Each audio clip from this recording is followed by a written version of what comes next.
ওদের জন্য ম্যাচটা হেরেছি। ম্যাচ শেষে ওদেরকে দোষ দিয়ে নাহিদ রানাকে প্রশংসায় ভাসিয়ে উপস্থাপকের প্রশ্নের জবাবে একই বললেন তামিম ইকবাল। বিস্তারিত জানুন পুরো ভিডিওতে। রংপুর রাইডার্সের শক্তিশালী বোলিং লাইন আপের সামনে দাঁড়াতেই পারেনি ফরচুন বরিশালের ব্যাটাররা। অল্প পুঁজি নিয়ে লড়াই করতে পারেননি ফরচুন বোলাররাও। সাইফ হাসানের অপরাজিত 50-তে সহজ জয় পেয়েছে রংপুর। ডিফেন্ডিং চ্যাম্পিয়নদের হারিয়ে টানা তৃতীয় জয় তুলে নিল রাইডার্সরা। মিরপুরে টস হেরে আগে ব্যাট করতে নেমে বরিশালের ব্যাটাররা যেন আসা যাওয়ার মিছিলে ছিলেন।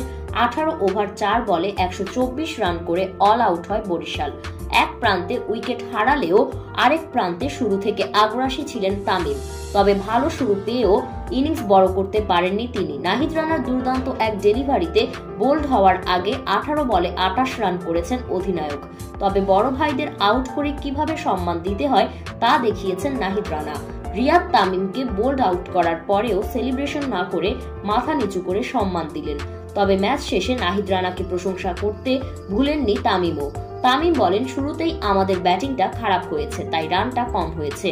তবে নাহিদ রানা দুর্দান্ত বোলিং করেছে, তার বলের গতি আর সুইং আমার কাছে দারুণ লেগেছে।